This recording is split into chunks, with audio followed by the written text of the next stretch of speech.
Hello everyone, Dan 14th Prime here. I want to do a video share out today with you guys on the Optimus Prime, the last night. This is the 3A Bambaland exclusive, 18-inch plus action figure. Highly articulated, meticulously crafted, excellent paint and details throughout this figure. This is, as I said, the Bambaland exclusive, which means it comes with an exclusive head, which I'll show you. Huge action figure. This thing's pretty dang close to what you'd see height-wise from a quarter scale statue at about 18 inches, plus or minus a couple inches, about every bit as big as a quarter scale statue, except he's all figure. He's all Optimus, no base or anything like that. So these things are just massive. Prices kind of vary out there, but $450 is what I paid for this to get it directly from 3A. That's shipped and everything. So that's probably one of the better ways to pick it up if you pre-order it, but that ship has sailed and it's kind of in stock now and more expensive. Check the link in the description below. I'll have some options out there for you. You can price shop on how you can pick this guy up. So why don't we go ahead and start with some of the stuff. I'll show you all his accessories. Here we've got the big sword. Thing's massive. Here's a roller. Bigger than that. This sword's about, 15 inches probably. Really large, beautiful piece. All kinds of great detail in there. We'll go in a bit closer here. It takes a wide angle just to fit this thing in. Just massive, as you saw as he was holding it. And we just dive in here, check out the details. I'm just going to let you look at this stuff largely. It's impressive to say the least. I can't point it all out, but look at that grip. Silver handle. Some detail in there on the end of the grip. Got the crossbar down into the sword, and the sword's just got all the Cybertronian along the edge of both blades. So it is just massive.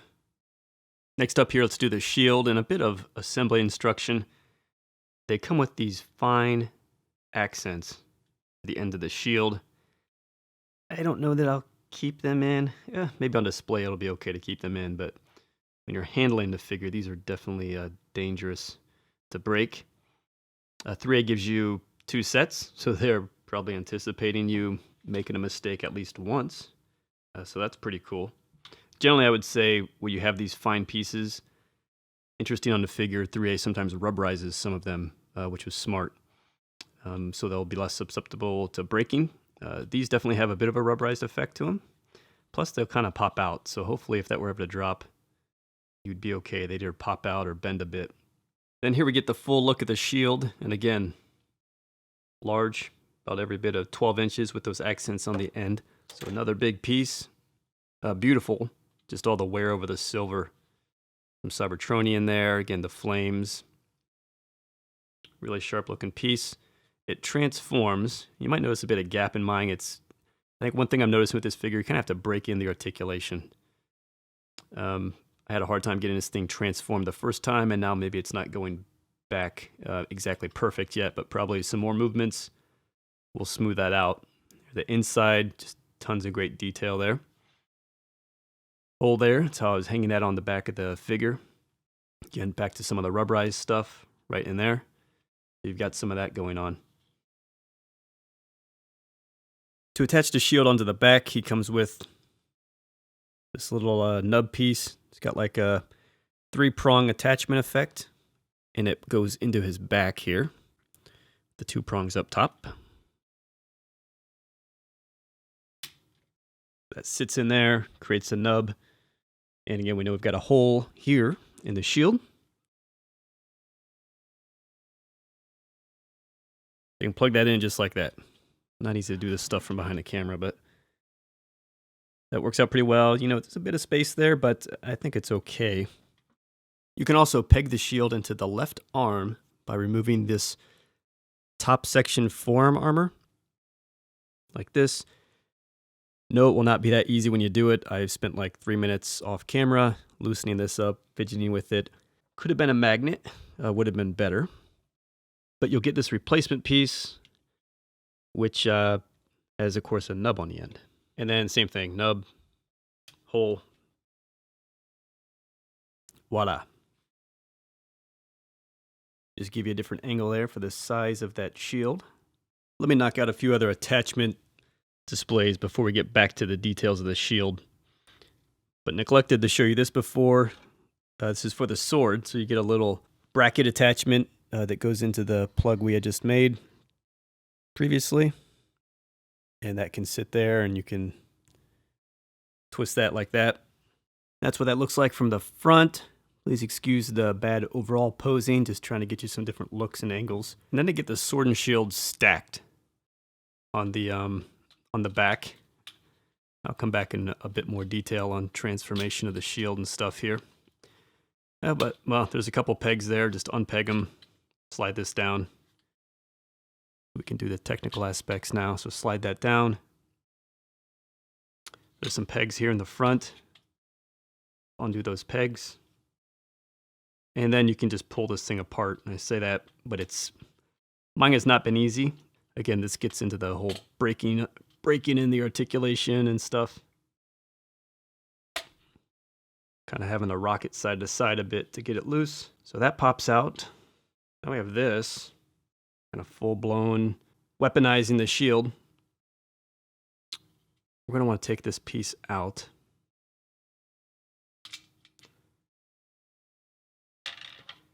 And you see that little T-peg? They give you a new piece here. Okay, so we get that replaced. Then if we come around back again, we've got the peg there for the shield, which I went ahead and just transformed back to shield mode offline. And again, apologize if there's some gaps there. Shield's just been a bit fickle. And then I've got my sword and bracket, and the bracket basically plugs into the little attachment that we had just put on the shield. Oh, it's kind of like hexagonal or something like that. So you can't just spin it how you want. And again here, just a look at that from the front. Creates some back heaviness, but it's not too bad. He stands all right. Okay, let's get back to the shield. Put our regular nub back on. And I've transformed it, only I haven't flared out the ends here. So this is what's going to be called weapon mode A. I've just kind of opened up the back panel, slid them down, and pulled it apart. You want to grab this weapon accessory piece, one of like 3 gun pieces in the box, and just pull off with a magnet this small back end. Then for weapon mode A, this small piece you took off just magnetizes right there. Then you grab this gun piece, a barrel-looking gun piece, and that's going to attach right in here, basically like round side up. So you get that. So it's like 3 barrels, 2 on the bottom, 1 on top. And that is weapon mode A. Basically just smaller gun barrels. And then to jump into weapon mode B, try to take those pieces back off. Go ahead and put the flare back into the ends of the shields. So we get that. Grab this accessory. It had the small piece on the back. I've reattached it where it was originally. Get a longer back end. And then grab the really big barrel. It takes some of our LR44s, a couple of those in the back here, which also go in the head. So put those in there beforehand if you like. And that attaches right up front. There you go. Weapon mode B. Massive, massive gun. And I'll show you this on Prime here because we still have our shield attachment on the arm. There we go. See, the thing is large. Don't have a lot of depth here, so we have just super close up here. We'll go size that thing, the big gun here. Looks really good. One other thing to mention here is that when you get the big gun and the batteries, the switch is right here on the back. Tiny switch, you flip that, and you can see you get red lights coming through there. And there you can see red lights coming out of the barrel. You can see what that looks like straight on. So pretty cool, pretty subtle. I mean, it's not like the barrel doesn't light up or anything. It's just really the inside. And really the last accessory to show you here is the blade that comes out of the arm. Again, if we very carefully remove the top forearm armor, then we want to remove the next lower level piece of armor. Okay, again, I've gone off camera and just done a ton of work, and my fingernails hurt like hell, and I got that loose. So you can pop that off like that. I will say these 2 pieces, people are going to break them probably. Really tight. fragile, should have been magnets. Then we have our replacement piece, a little nub there. That piece would go on, and then let's lightly just kind of put the regular armor back over it as well. Then you do get the blade. Similar, just the whole nice silver, worn, washed over look that is kind of all over Optimus is all over the blade. It comes to a pretty decent point there, as you can see. Some accents up through the blade. And then here at the bottom as well. I guess in terms of how it would sort of retract. And then you just get a little hole right there, which is going to go in this nub. That's a blade, pretty straightforward. Looks pretty good. So there it is from another angle. Again, all bad posing aside, but just trying to give you a couple different looks for that blade. And finally here, the last little thing that I noticed just as I was checking to make sure I'd showed you everything. You just get a little black clasp for the sword, couple pegs in the right hand over here. Works in the left hand as well, in case you're wondering, and that's just going to help him hold the sword, really. So he doesn't even need to close his fist around it. So that's a nice little functional addition. That's finally all the accessories until we get into the heads, which have some gimmicks as well. And we'll do that going over the figure now. Okay, let's get in close on the figure here. We'll kind of chunk it out so you can at least see everything. We'll start upstairs. The head sculpt, this is the Nemesis Prime head sculpt. Got the big red mark there, of course. Just tons of detail through there. I mean, I'm not going to commentary over all of this because it all looks so good and there's just so much detail. Really cool when you even go into the neck there. Basically have a neck piece that articulates. I'll probably do a bit of articulation as we go as well, rather than a separate articulation segment. So you get like a base of a neck that goes down and it moves a bit as well. See that? And then the head is basically on just like a ball joint, which you'll see. So you get some restrictions because of these collars. These can be sort of manipulated to help facilitate some of the articulation as well. Everything moves on this guy. I mean, that's why I'm not going to do a separate articulation to belabor it, but like tons. It's thinking like do the splits and everything else. So when in doubt, it probably moves and articulates. And they do a nice job, as 3A does, just discreetly putting a button back there. And I'm just trying to significantly dim the lights here. So one push and you get blue lights. And then when you push it again, they are purple lights. It's like that on both head sculpts. So two different types of lights. No light, blue lights. Push it again, purple. Pretty cool. And around here, around back, just because this is something Hot Toys could take a lesson from 3A on. But the switch is this little circular thing. So you can just push that. And just maybe so you know, that's how you take off the top of the head to put on the batteries there. You could just hit the switch. So 2L44s, top of the head. Magnetized, like the arm should be. Then the other cool thing with the heads is he has a swap out mask. So you kind of just pull that off. It goes, over the nose, slightly under the eye. Get the battle mask off. And he comes with this mouth section here. And it goes more like under the nose. There you go. Check that out. Again, really good. Tons of detail in there. I will say also on the head, some of these, be careful with these when you're putting in the batteries and stuff. The batteries can be a bit difficult to get in. Don't break the antenna. A little bit of pliability there, but not fully rubberized. I do like the mouth look.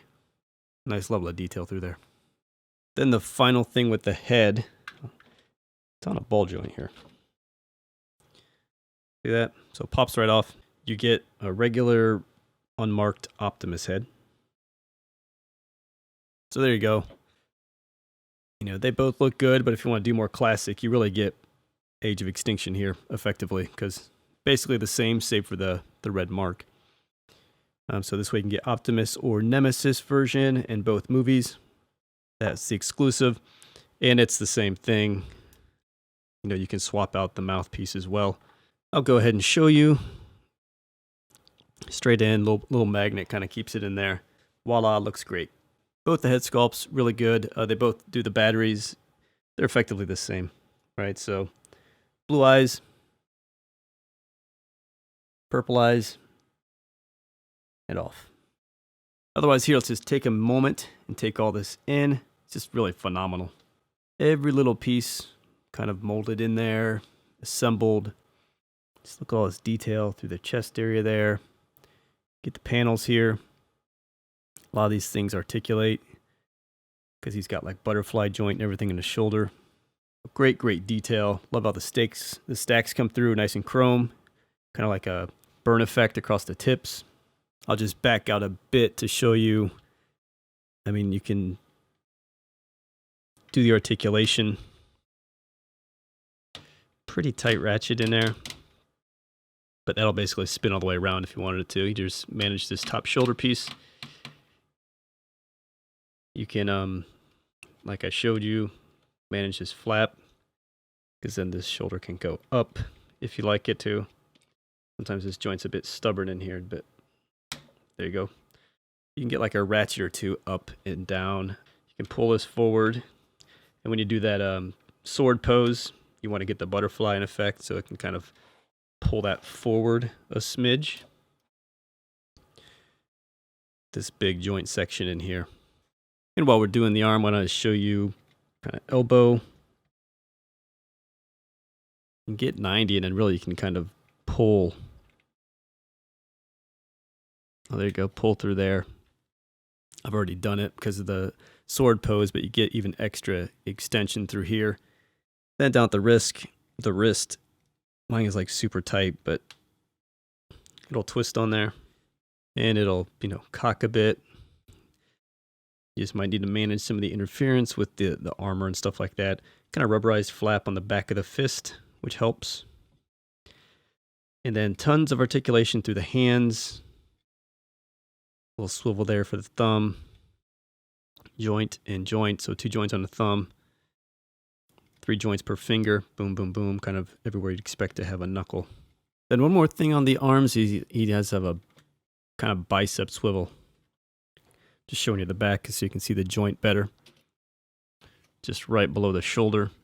It'll rotate. Mostly inward, it seems. Try to go out. It interferes with that other shoulder section. But again, I'm sure you could kind of play with all of those things. So see how that looks. Just let you take in this upper body section. Kind of full waist up, let's call it. Again, kind of all this detail down through the waist. And just really complicated, intricate stuff. Let's get the skirt panels here. They articulate. These are the only things you put on the figure out of the box. Otherwise, it's just accessories and parts and pieces. So really looking very good, very good. And then probably one more articulatable piece upstairs is if you kind of hold the waist here. He's got a bit of torso movement. Pretty good on the crunch, actually. I will say there, though, I thought you'd get a bit of swing at this upper torso, but doesn't seem to twist. Just crunch. And here, let's do waist down. Again, the skirt, I think we took a look at. Really amazing details. Hosing kind of through here. Got the hoses on the legs. That's what makes it just so impressive. I think a little bit more impressive than the Dark of the Moon figure, which was a good figure. And I know they've done some since then, but I don't think they were as good as that Dark of the Moon. Check out all these details down through here. Big legs. Again, just beautiful wear effect. The silver, the blue, the gold trim. Cybertronian. Kind of into the shin. And then big feet. A lot of articulation in the feet as well. You can look inside. You get like pumps. Kind of like a hydraulic looking thing. Stuff like this. Very nice. They call out this is movable. Okay, it's got a little spring load. That might help with your crunch a little bit. But just really phenomenal detail. A little more Cybertronian on these little gold peg looking things. A lot of articulation in the legs. I mean, the guy can basically do the splits. If you've seen some pictures online. If not, check the link in the description below. check out some pics and pick this guy up if you're interested. So you can both pull the legs out and down for extended range. So you can, I think I must have clicked out there. That's what that sound was. Okay, looks like the left side's out a bit more than the right, but let's just call it out. You can also pull it then down. There you go. See how that just slid down the ball joint? That's right when it's tight. There we go. Then you kind of move these down just to get it a bit safer.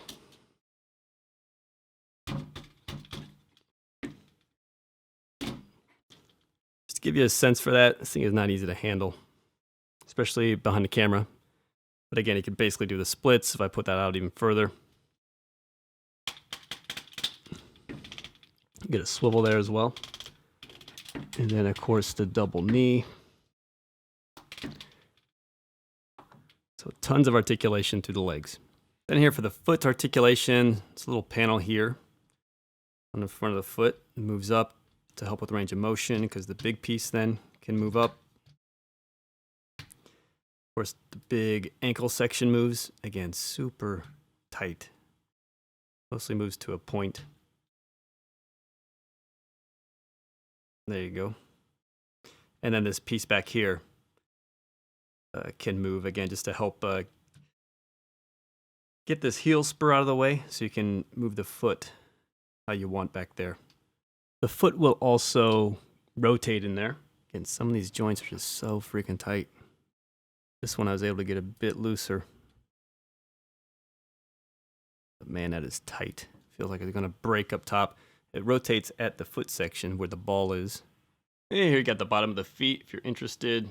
Leaving no detail, unattended. Got like some traction under there and a 3A logo. Now that we got the articulation in good enough, as we're looking at the front of the figure, we can just check out the sides and the back here. I'll just kind of pan. Really just awesome paintwork is really all you can say, as always by 3A. It always impresses me. You know, every bit as good as what anyone else is doing out there, Hot Toys or any name your statue company, Prime 1. I think you get great value for money with this big articulated action figure. So really looking sweet here. I think the forearms look really nice. Got that layered armor effect, the flames going all the way down. Let's lift that arm up a bit so you can look underneath through there. Just that torso is just so impressive from all angles. All these little hoses, all the fine detail in there through that midsection is really awesome. And then if we go down, again, the big hip armor, which we saw articulates to help with the leg articulation. The red hoses coming around the side. Get nice silver paint all the way through. Get another angle of that Cybertronian on the shin. And then the foot. Big impressive foot. Balance is good with this figure, I'd say, overall. Haven't really had issues with him standing. The back of the figure here I think is awesome. I mean, we've seen the back of the head already, but this back, mid through the back. I mean, the pipes with the chrome and the burn kind of off the tips. Really nice paint work. All those tons of molding, and then through like the midsection of the back, again, tons of detail. They didn't skimp anything on the back. I mean, it's just as good looking a figure from the back side. Nice wear through there. Really impressive paintwork. And I'll drop down here just to kind of reduce the angle that we get to see when I pan. Get some red panels there in the back. Just look like nice little rivet type thing that holds it on. Great attention to detail. Look, changing up the color back here. That kind of bronze something in the back of the calf. Several panels sort of making the calf down there. And then into just, the feet just have tons of detail on them as well. So much going on in those feet. All these different like hydraulic looking things and so many fine little details. And again, some of which, as you saw, actually move and help with the articulation. Here we'll put the two 3A figures side by side. Haven't had that Dark at the Moon in hand in a little while. And man, that's still a really nice figure. I do love it. It's my preferred movie deco for Bay vs. Optimus, actually. A lot of the same articulation and stuff as well. I will say he even had waist swivel. Couldn't find it on him. So many pieces seem to kind of rub and stuff. Maybe it's kind of in there. Maybe it's super tight. I don't know. But the connection point for the torso into the hip looks very small. So I'm almost afraid to try to push that too much. And then, of course, that figure, Bambaland exclusive, big giant blaster. Still probably my favorite of all the sword versus the shield versus the blaster versus the swords. Just classic Optimus. This thing is massive.